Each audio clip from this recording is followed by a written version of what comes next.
Son, I'm trying to reach you from the Delta Quadrant. I am in the middle of nowhere. You are. That's why we had no Hungary recap, but we'll try to cover both. Gen X dad story. You get to be my age, and there are places that you've gone to that are going to close after 40, 50 years of business, which is a little bit depressing, but, hey, no one ever pegged me as making it this far. So, we'll say that's half full. And it was an old diner that's going to be torn down, literally put up a parking lot. And it was a great, great meal as always. The life hardened waitress was like, no, don't hand me your card. Give it to the little fellow up there. And I thought, little fellow, she was being, polite about a grown man who was very, very small. Turned out to be a little kid.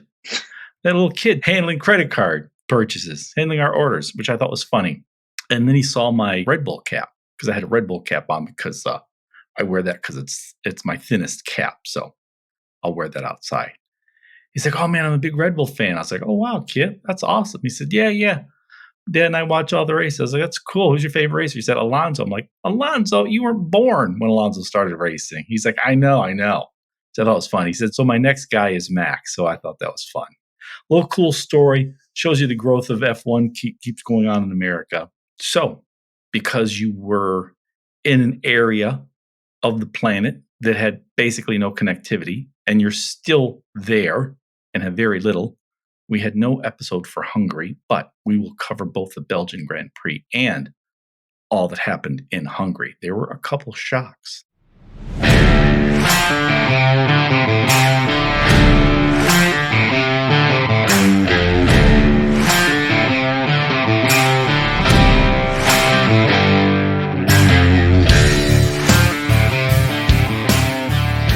Hello. Welcome to Hard Compound, the American take on Formula One. We just finished watching Belgian Grand Prix at the historic Spa. Patrick, son, can I get your recap of Belgian Grand Prix? Absolutely. Yep. I am in one of the hottest, driest places on the planet. And that is very different than what it was like in Belgium for most of the weekend. But even so, it's just too easy for Max and Red Bull. Sergio found some form again. Good sprint race. Found his way onto the podium, P2 behind Max again. Red Bull just continues to dominate. But as you mentioned, some good battles. We had 4 teams in the top 5, 7 teams represented in the top 10 of the race.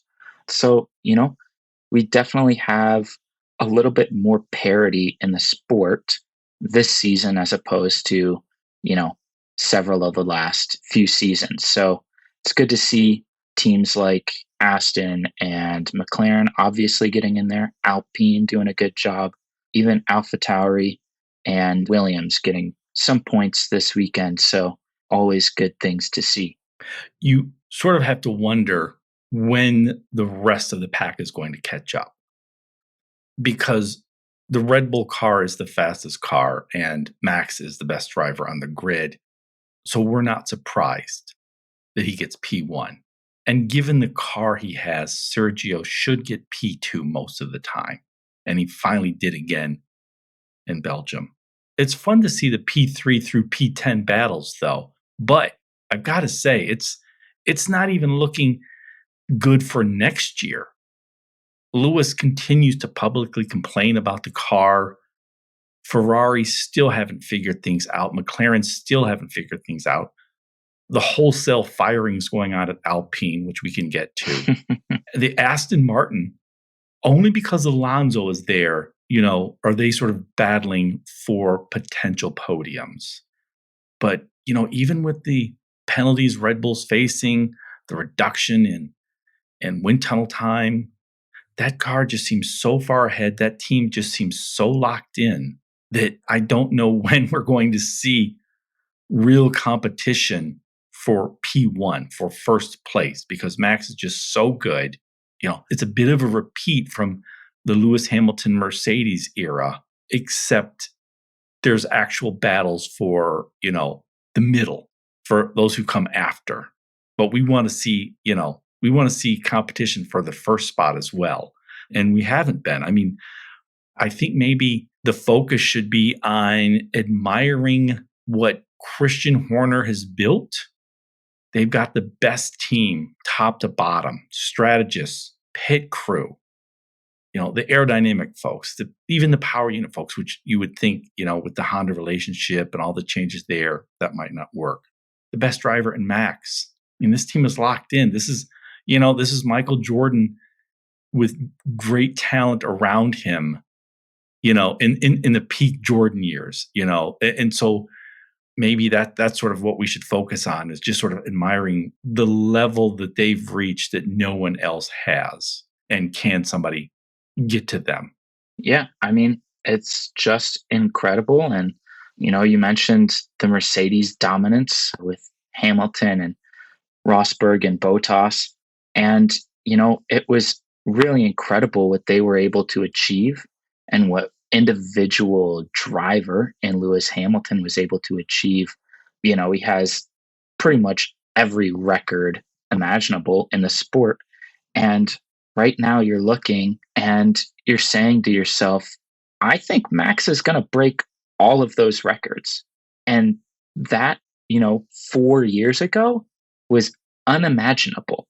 So pretty crazy to think about sort of the turnaround, what Red Bull has been able to accomplish. And, eventually I have to imagine that a dynasty will fall and somebody will take the fight to Max like he did to Lewis.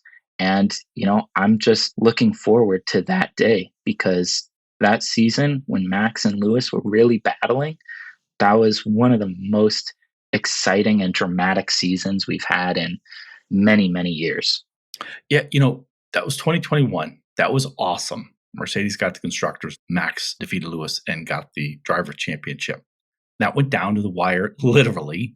And you have to wonder, though, because, Mercedes developed that engine for that era, those regulations, and they were essentially untouchable. And you must wonder, like guys like Max Verstappen, Christian Horner, who leads Red Bull, I mean, they're just so competitive. Nothing to them is better than winning an F1 race. Nothing. And they did everything they could and just did not have the tools to do it. And you must wonder just how much that just ate at them, chipped away at their soul. They're like, Lewis wins again, Mercedes wins again. We are doing everything. No one is going to outcompete us. No one is going to outwork us. We are doing everything. And they lost year after year after year. And now, man, the tables have turned. We've got George seems lost. Lewis, it seems like, they spent a year trying to fix this car at Mercedes, but it still has fundamental problems. The new regulations, which came into being last year, I believe, it was, closer racing, more competition, along with the cost cap. And we're seeing that, except not at the number one spot. And Max and Christian are the type of people, they're not going to let that go. They're going to have to pry it from their cold, dead hands. And so I don't know when that's going to happen. I mean, time may run out. Max may not get all the records, just like Jordan doesn't have all the records. But I think he's going to sort of reset the bar and what it means to be, a champion in F1.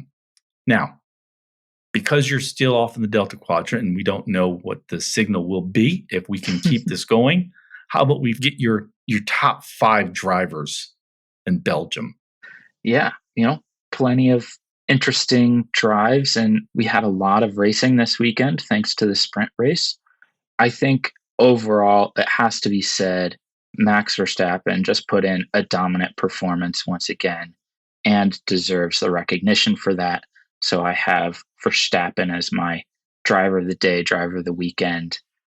Without his grid place penalty, he would have had pole in qualifying with just a monster lap. He started on the front row in the sprint, won the race. Just, I don't know, overall, more dominance from Max. So I have him as driver of the day. And I think he's got 8 in a row. He could tie Vettel's record. That's another record, 9 wins in a row that no one thought was going to happen again. If Lewis at Mercedes didn't break that record, we just figured this would never happen again. And it seems like the only thing that might make it so Max doesn't tie Vettel's record and surpass it is the fact that there's now a 4-week break. Yeah. Maybe the team comes back and they miss something. Maybe they're just all not locked in for that first race, or just something happens. Because otherwise, it seems like the only thing stopping Max and Red Bull right now is the schedule. Yeah. I mean, he has enough points right now, basically, where he doesn't actually even need to win another race to win the Drivers' Championship outright. So pretty amazing what he's been able to accomplish through the first half of this season. We'll see what he can bring after the break, but good way to end it for him, I guess. Then, it seems like it is always a tumultuous time at Ferrari, but this weekend I thought Charles Leclerc put in a very good performance. So I have him as second on the weekend, was able to get on the podium, fend off some fights for that third place position. So good for him and for Ferrari in their sort of battle-ish with Mercedes and Aston at the moment. Yeah, you got to wonder, Charles Leclerc, I mean, he's just driving just so good, just so well. And you wonder what he did in a previous life. He's like, oh, the handsome F1 driver driving for Ferrari, born and raised in Monaco. But he has to go against Max, and Ferrari is at its most Italian right now. And, how he's able to sort of rise above that is sort of impressive. Yeah, for sure. So Max and then Charles Leclerc. All right. Then I have that little fella's favorite driver, Fernando Alonso. Thought, had some trouble in the sprint, obviously, made a bit of an uncharacteristic mistake for himself, but, made it sort of all back up in the Sunday race, put in a great shift. Kind of surprisingly, I think, was able to fend off some of the Mercedes and other drivers there in, what looks to be for Aston, they're just not progressing as much as the other teams, I think. And so sort of their performance overall is waning, but Alonso, just keeps putting in performances. And this was another really good one from him.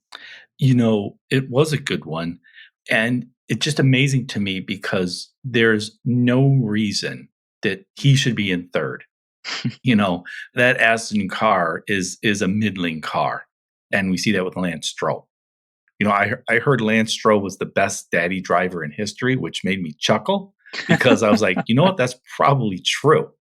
But, he's a fine driver, but he's no Alonso, and not many are. And it's amazing to me that Alonso's still in third place. There's it's just black magic. So, all right, Max, Charles, and Alonso. Yep. And then I have two young guys who I thought put in good performances. Lando Norris. I think that McLaren, just the setup, struggled a little bit on actual race day, but he put in a really good drive. I really would have liked to have Piastri up here, but unfortunately had that sort of first turn incident with Sainz and took him out of contention for the race, because I thought Piastri had an awesome Thursday through Saturday. He did. Which was great to see. But I think his teammate Lando Norris proved to be just really solid on Sunday. So I have him. And then I have Yuki, who, all the talk for the last couple weeks has been about De Vries getting booted, Ricciardo coming in to replace him, and just, Ricciardo is one of the best drivers on the grid now, and look at what he's been able to accomplish. He, out-qualified Yuki and then outraced him in Hungary, and, for a P13 finish. Yuki came back this weekend and he goes, you know what, I'll score some points for the team. And that's what he did. And I think it was a very impressive outing for Tsunoda. Yeah, I think we've expected a bit more from Yuki, maybe unfairly. He's a fine driver. But the big news really from the Hungary race was that barely half a season in, and Nick de Vries, the experienced rookie, got booted out of AlphaTauri. And it just shows, what a tough sport this is. That's the Red Bull sister team, and Red Bull are ruthless. And I think they looked at all Nick's data and said, No, he's quite good, but we think he's already at his ceiling. I think that's incorrect. I think it was unfair, but I think they thought, well, Ricardo can do just as well if it's in a poor car. We're not really going to impact any races. And, everyone loves Ricardo. But yeah, Yuki's just sort of hanging in. Honda has committed to staying in Formula One. So I think Yuki's going to have a long career. And I expect him eventually on the podium. Although, he could be like another Hulkenberg and just, a decade plus in Formula One and never get there. We'll see. But generally, I think I agree with your list: Max, Charles, Fernando, Lando, and Yuki. And speaking of Yuki, of Nick DeVries, it was a bit of a shock to me because I had said previously that as much as I was disappointed in what DeVries was doing, I saw much less out of Ricardo. The last few years, Daniel Ricciardo, he showed really nothing that reminded us of the Ricciardo in his first 5 years, in his time with Red Bull, for example. So, but we'll see. The break just now started, and yet look at what's happened. And I think it's this sort of Americanization to some extent of Formula One and the corporatization of Formula One. There's just so much money now, and everyone wants to be part of it. And the folks with the big money have the most say. Nick gets booted because of the more fan favorite Daniel Ricciardo. But look what else just happened. About a week ago, some investment firm pours a couple $100 million into Alpine. This week, the guillotine is brought out. I don't think it was undeserved. Alpine has just sort of regressed this year, I think. But they got rid of a bunch of people. They still kept Pierre and Ocon, two solid drivers. But, we're seeing a lot of changes in F1. And I think that's why, even if we want battles at the podium, watching, for example, Max, we've got 3 world champions right now. And I think they're showing how it's done. Because Max, Fernando, and Lewis are all sort of still driving great, keeping their heads above water, somehow managing this pressure, this powder keg. So good for them. Now, what was your best surprise, you think, in Belgium, if you have one? Yeah, I think I already alluded to it a little bit. There were, 4 teams represented in the top 5 of this race and 7 in the top 10. So, we're getting all kinds of battles out on track, lots of teams competing for points. I think we get to see really good racing most weekends. And Belgium is an awesome track. I think everybody kind of loves that Eau Rouge to Raidillon kind of S up the hill, right? And it provides a lot of excitement. And I think this weekend is no different. F1 sort of gave fans extra racing to watch with the sprint. And I think overall, the weekend turned out to just provide really good, entertaining racing. You mentioned the sprint. I like the sprints. And I can guarantee you that if I paid money to go to the track on a Saturday and they had a sprint, I would be very happy about that. I love the sprint. I think there's too much complaining over the sprints. I think a lot of pundits sort of want to knock the sprints, and I think maybe they feel that sort of gives them some sort of some credibility. But I love the sprints, and it was a great weekend of racing. And you're right, after P1, we're seeing a lot of parity, a lot of fights out there, which is what we all want to see. Yeah, for me, that's a surprise. You sort of alluded to Alonso before. He came in 5th. He's still in P3 overall in the standings. That should not be so. As I said, amazing. He is practicing some black magic. Now, biggest disappointment for me, I was going to say, I feel we did not get to see what Nick DeVries could do. I think he could have done better. And I think the pressure got to him. But we've seen what Red Bull can do. Albon, Gasly, Kvyat, Ricardo. It's chewed them all up. So, that's tough. I was going to say another disappointment for me is that Haas is still so awful. It's the pseudo-American team. It's been there now. We think they're the new team, but this has been nearly a decade, and they are just so bad.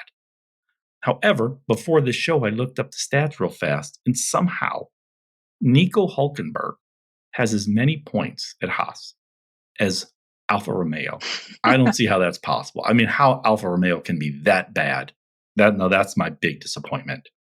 Not that anybody cares much about Alfa Romeo, but we should.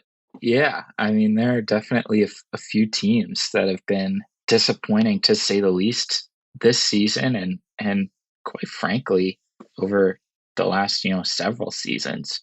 I guess just to add another team to that, we kind of briefly mentioned it, but Alpine, you know, we saw some good performances out of Gasly and Ocon this weekend in Belgium.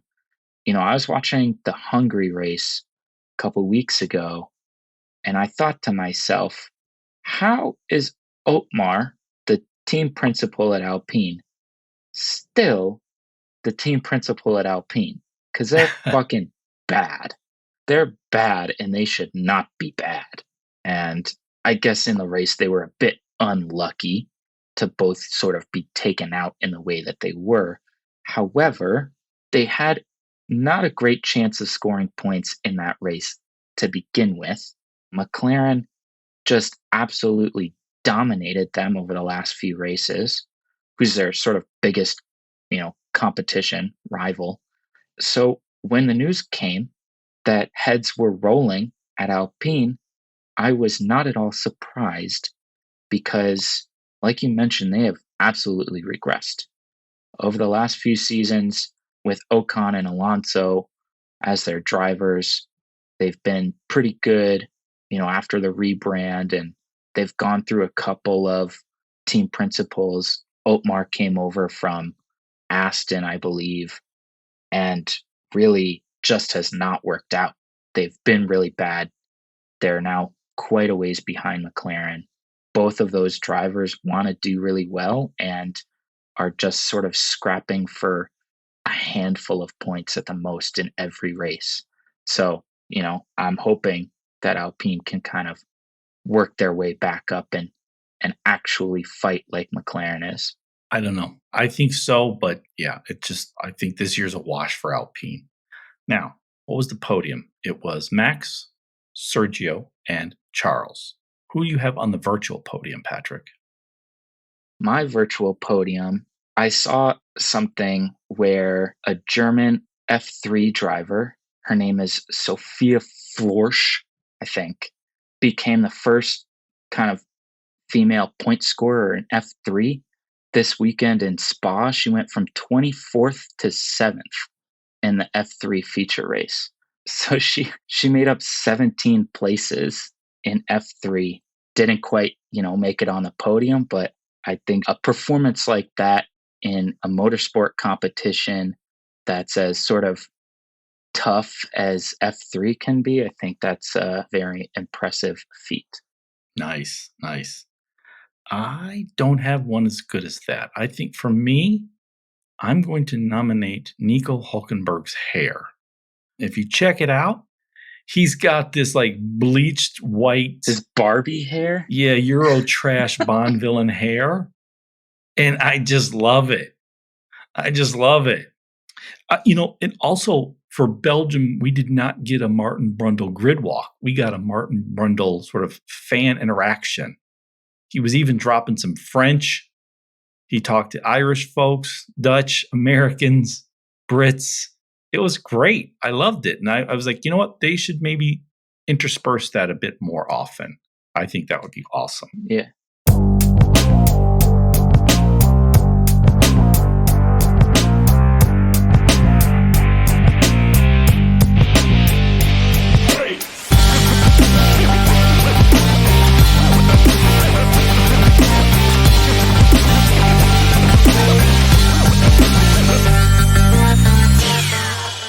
Okay, switching to the soft compound. Mine and my little guy friend, our favorite racer, Fernando Alonso. He is now 42. The man has no business racing in Formula One. And he's killing my idea for a senior tour, for a senior F1 kind of sport. What do you make of that? How long can he keep going? Is this going to be his last year? Is he going to do another year, 2 more years? Is he going to go until he's 60? I mean, what's going on here?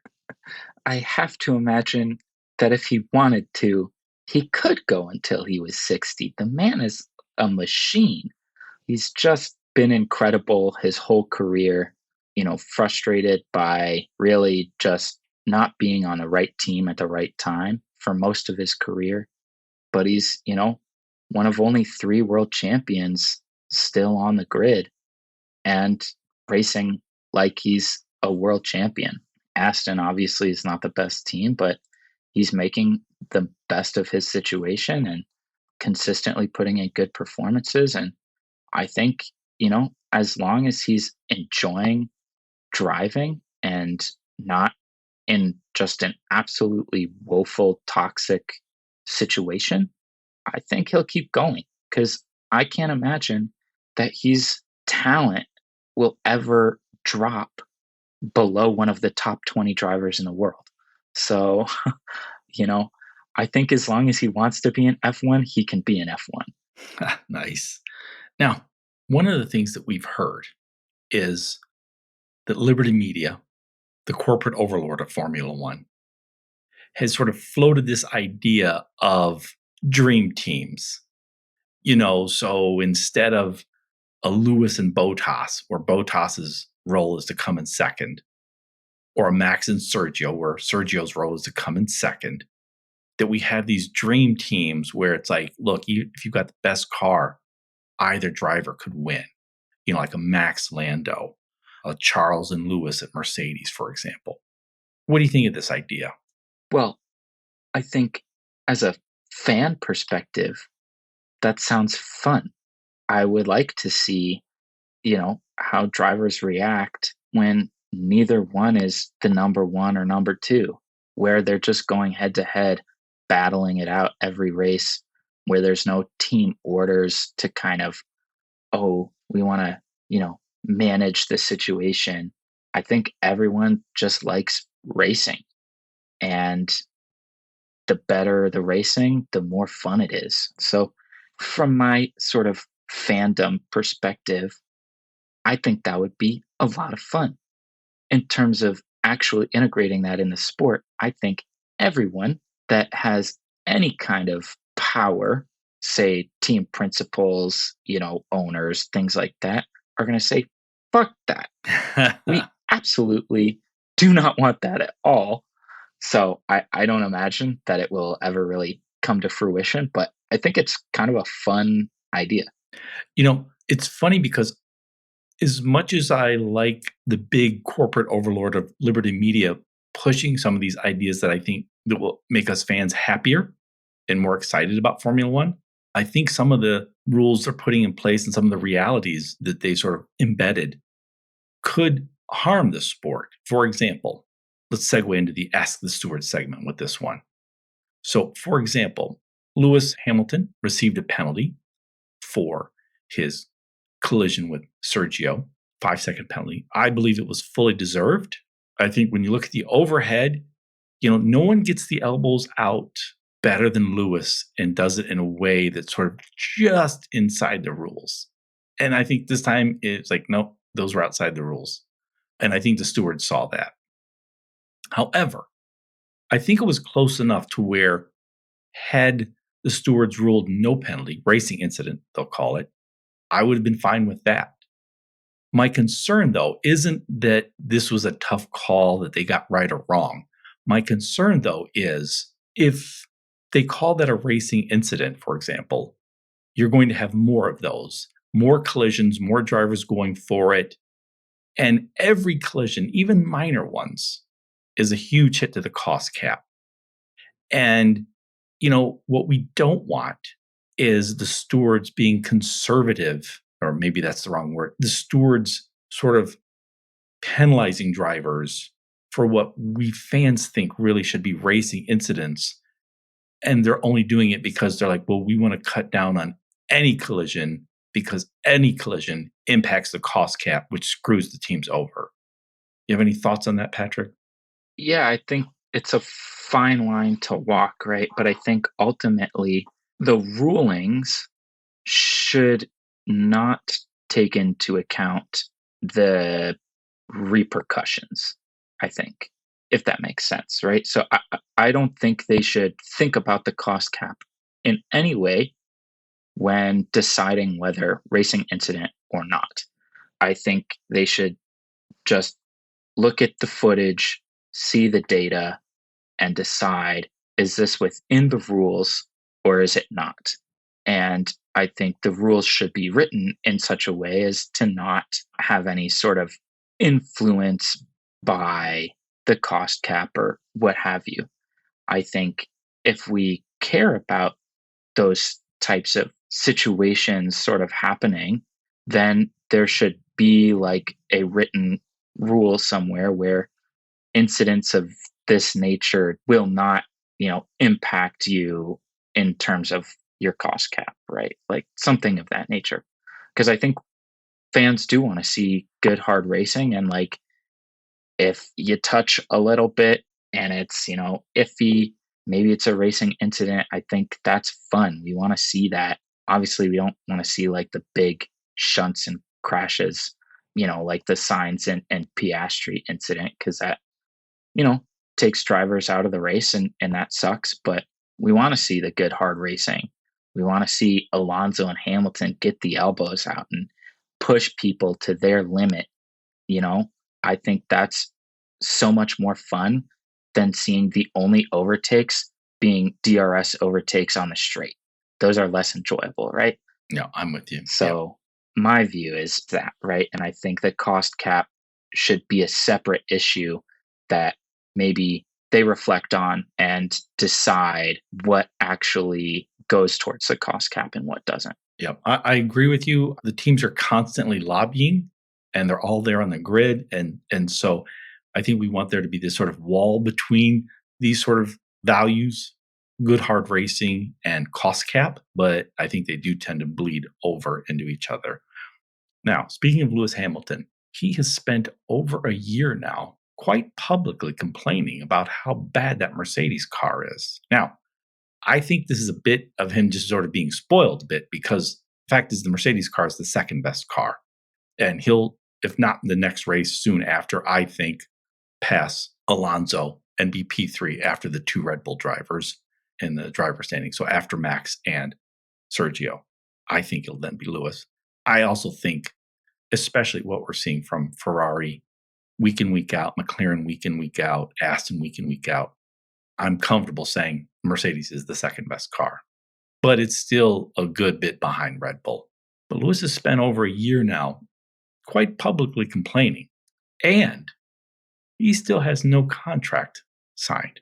We keep hearing, oh, they're going to sign the contract this week, this race at Silverstone. We're going to hear it, before the break. Still no contract. Should we make anything out of that, Patrick? Maybe. I don't know. Like, I think Lewis wants to keep racing. I think he really, really wants to win. And to that end, I think right now, the only team that's going to win is Red Bull. And Sergio's seat is looking a little bit iffy. So the only thing I can think for Lewis is that maybe on the off chance that, Red Bull would consider such a thing, he might be looking at a seat swap to a car that actually is competitive for wins. That's the only thing I can think of. Now, that would be one of those Liberty Media dream teams. Can you imagine Lewis Hamilton and Max Verstappen in Red Bull? That would be quite the dream team. That would be kind of unreal. That would be. That would be like the, what was it, the 96 Olympic men's basketball team? I think it was all NBA stars. Was that 96? It was before your time, but yeah, we could have something like that, where Max and Lewis pretty much get, maximum points. So that would be fun to see. Now, one more thing. So there's the old saying, everybody's a Ferrari fan, which may be true. But for a lot of us long-time watchers, we're also Williams fans, or want to be. And I say that not because I cared for Claire Williams or Frank Williams, which I do not. But I love the history of the team, and I want them to do something more than finish in last place year after year after year after year. When can we start hoping again for them? I mean, because they have a new team principal. Albon is a solid driver. They got American rookie Logan Sargent. Can we start hoping for Williams to get points every race? Can we start hoping that Williams might make a podium at some point? What do you think? Well, I think I've been hoping for a solid 3 years at this point since that sort of private equity takeover. But yeah, I mean, I think it seems like they're potentially moving in the right direction.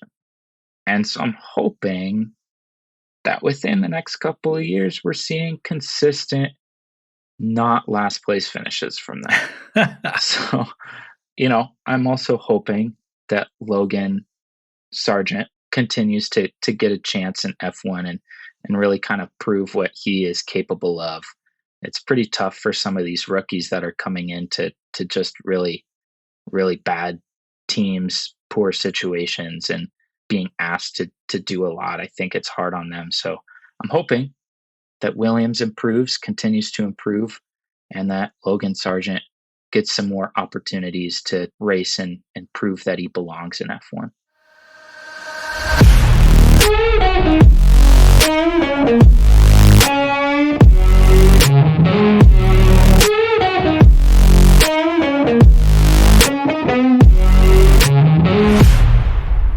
Across the line, that is our segment where we predict the top 5 in the next race. The next race is not for a month, it's the Netherlands. If we get a driver in the top 5 correctly, we get a point. If we get them in the exact spot, we get 3 points. Patrick, what are the current standings for across the line? Well, I'll have to double check when I get home on my whiteboard because that's where I have the standings, but I'm pretty sure that the score is now something like 42 to 37 in favor of you. I made up quite a few points in the last race. So Okay. All right. Well, who goes first? So this one, it will be Netherlands, Zandvoort. Max won that last year, I believe, but Alonso in a middling Alpine car did pretty well. So what do we got? Do you go first? well, I do have the first pick this week. So Zandvoort home race. He's won so many in a row. I have to go with the obvious choice in my comeback against you. So I'll take Max P1. Nice. I think Max will win it, but what would be awesome is a little knife into the side by his teammate, Sergio Perez, preventing him from tying Vettel's record of 9 in a row. I'm going to go with Sergio at first. And then Leclerc. Ooh. I think Charles, he's good. He just, that car, that team, I think dragging him down a little bit, but I got Charles coming in second. Nice. That would be pretty cool for Ferrari to get back-to-back podiums there. I think I'm going to go all orange on the podium. Verstappen P1, going to take Lando P2, and Oscar P3. Ooh, Oscar is doing really well. I mean, he's a rookie. He's so young and really, yeah, he's just what is this, 12 races in, and he's doing a great job. So Max, Lando, Oscar, and your podium. I've Sergio, Charles, and I mean, look, Lewis has just been battling week in, week out. He gets frustrated with his team, but then he reels it in. He's got a job to do and gets it done. So I'm going with Lewis Hamilton. If memory serves, Mercedes did well at Zandvoort last year. So in fourth, I'm going with his teammate, George Russell, who's been struggling a bit lately, but I think he turns it around after the break. All right, nice. Yeah, I think both Mercedes drivers have done well this season. Russell's been struggling lately, but I think that's a solid pick. P4. I just don't believe in Ferrari. I can't take Carlos Sainz, but I will take his countryman, Fernando Alonso. All right. Max, Lando, Oscar, Fernando. And then in fifth? In fifth, I'll say Alpine gets a top 5 finish. I'll take maybe Alonso's old teammate, Esteban Ocon. Nice. So you have Max, Lando, Oscar, Alonso, and Ocon. That's your top 5 for Netherlands. I have Sergio, Charles Leclerc, Lewis Hamilton, his teammate George Russell. And in fifth, I am going to take Ocon's teammate, Pierre Gasly. Nice. Any crazy predictions, Patrick, for the next race or the break or the year? I think my crazy prediction is very mild. It's that absolutely nothing of interest will happen during the break. No silly season stuff. Nobody going to different teams. Nobody getting fired. Absolutely nothing. Well, then I'm going to have to go balls to the wall crazy. So if you have absolutely nothing, then I'm going to have just a sort of cataclysmic shift in the force of F1. And I will say, given the craziness at Ferrari, Carlos Sainz is going to be told he does not have a seat there next year. And I think Red Bull will say, well, Sergio, it was nice knowing you, and Carlos will be Max's teammate next year. Ooh, back to teammates. Ah, yeah. Just like the Toro Rosso days. It is. And I think everyone likes Max when they're not his teammate. Yeah. He seems like a decent fellow when he's not your teammate. So we'll see how that works out. All right. I want to remind our listeners, send your questions or comments to hardcompoundpod@gmail.com. We may read them on the show. We definitely will read them. We do hope our audio was good enough for this episode. And we wish to thank you for listening to everybody's most beloved father and son F1 podcast. And we are lights out. See ya. Thanks for listening.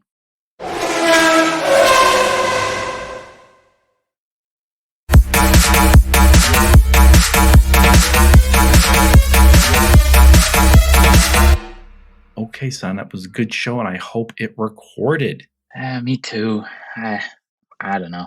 Crappy hotel Wi-Fi. And the recording app. We'll see. I discovered a secret German beer fest about 20 miles north of me, deep in the woods. And yeah, it was fun. Apparently, they do this at the end of the month, every June, July, and August. I'd never heard of this. I had a great time. Drank many buckets of beer, literal buckets. They tried to marry me off. They literally tried to marry me off. And I joined a ski club. I don't know how to ski. I never plan on learning to ski. But they asked me to join their ski club. A table full of Germans did. And we might be going to Switzerland in February. So I think that will be fun.